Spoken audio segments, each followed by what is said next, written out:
Good morning. It's Erica, and this is my fantastic hubby, Alejandro. Say good morning. Morning. We are headed down to Hogg Mine in LaGrange. For those of you who don't know, that's kind of close to Columbus, and for those of you who don't know where Columbus is, it's really far away. So we aim to be there by 9, and we have tons of coffee prepared. Coffee. But I'm super excited. It should be good times. Look forward to it. So why is it so cool to go and mine your own crystals? Several reasons. First of all, you get your hands into the soil, and that's a really great way to do earthing, grounding, whatever you want to call it. But it just puts you in direct contact with the frequencies of the earth. There'll be a link to some really informative content at the bottom of this video. Secondly, and I think most importantly, you will be the first person ever to touch these crystals. Like, think about that. They've been underground all this time, and you're going to be the absolute first person to lay your eyes and your hands on them. And that means that the energy is going to be distinctly yours. And that is incredibly powerful. If you buy a crystal out of a store or online, you can definitely cleanse the crystal. You can sage it. You can use selenite. You can do all these sorts of things to help reset and recharge it. There's nothing... Oh, that was a bee. But there's nothing quite like being the first one to create contact. The third reason to mine your own crystals whenever you can is that you know the conditions in which those crystals were bought above the ground. So I'm someone that tends to be a little bit cautious about, fair trade and work sourcing and things like that. I don't want to think that someone working in really challenging or difficult conditions went and got my crystal for me. But if I'm the one getting the crystals, then I know exactly what the work conditions are, and that's just one less thing that I have to think about. Does that make sense?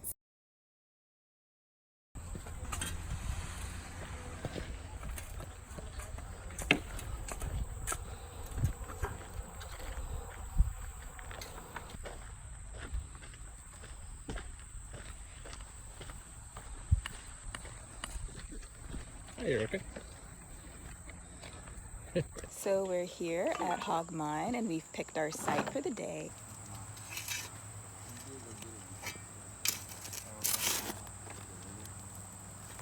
Wish us luck.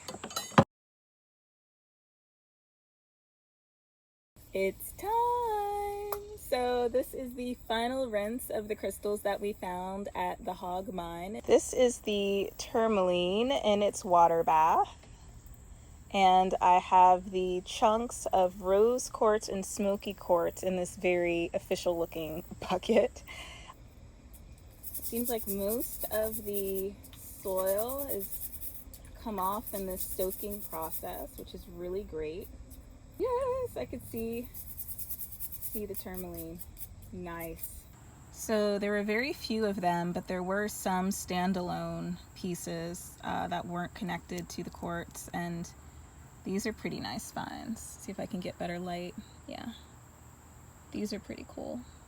You see this little line where my finger fits?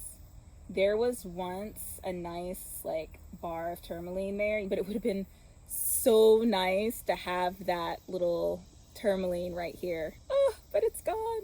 Oh well. Just something to keep in mind, that if you are going for tourmaline, even though it's in quartz, it's very fragile. So just, be mindful with it. This is a pretty little specimen. I like this one. And I think I like it just because this one is so prominent. It's like a little centerpiece. So this was a pleasant surprise. I didn't think that we found any beryl at all while we were there. But after cleaning up what I thought was just a piece of quartz, it is in fact beryl. This one is pretty cool. The tourmaline is just crumbling off of it, which is so sad. Oh yeah.